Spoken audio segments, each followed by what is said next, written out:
Hi! Welcome to this part of my guide and review featuring the FlexTale Solo Adventuring Toolkit. If you haven't seen the other parts of my guide and review, please check out the playlist in the description below. This time we are going to talk about the Obtain Quest templates. These are fairly simple when compared to the other templates. Let's get started. First we have the Simple Obtain template. This is very straightforward. You begin the quest, you need to obtain a target item, you obtain that item and you get a reward for it. That's the end. So this is more of a side quest sort of template in my opinion, but it's also great if you want to start something more complicated, something a bit more chaotic. Maybe you are tasked with getting a book, retrieving a book from a library.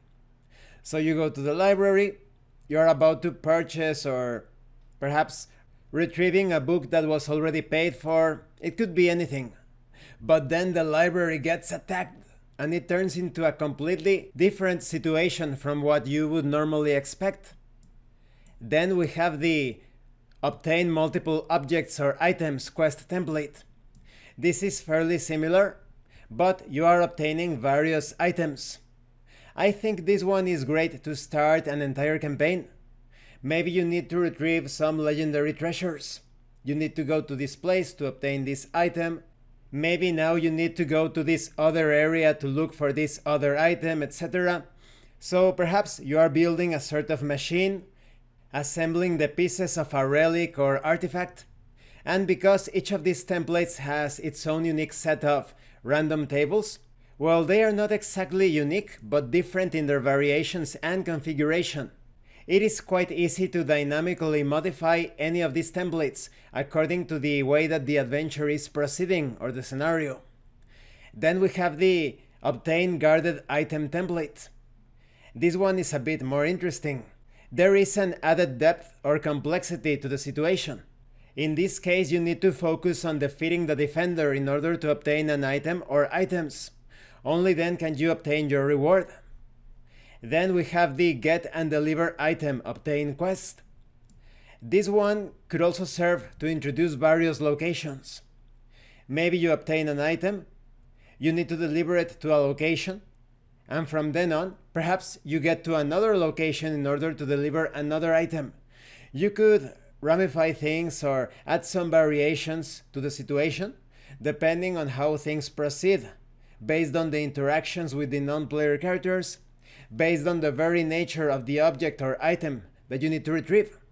And this concludes this part of the guide and review. In the next part we are going to talk about stop quests. When it comes to these Obtain Quest templates, they are a bit more simple or a bit easier to understand when compared to the other templates. These are straightforward, and if you are not careful, they could turn into a sort of fetch quest that you would see in an MMO or a computer RPG. But that's why you have so many tables, so many variations, elements that you can play with. You can add some spice, some changes, some twists and turns to any of these templates. It's all up to you, how complex or how deep you want things to go. By combining these templates with the other tables in the Solo Adventuring Toolkit, just a single one of these templates could serve to start off an entire campaign. Thank you for watching this part of the guide and review, and thank you for your likes and your comments. If you have any questions or comments, please let me know. And thank you so much to those of you that are going the extra mile to support the channel. If anyone else wishes to further support the channel, the information on how to do that will be in the description below. And remember, it is better to roleplay and fail in character than not to roleplay and fail as a player. Once again, thank you, and see you later.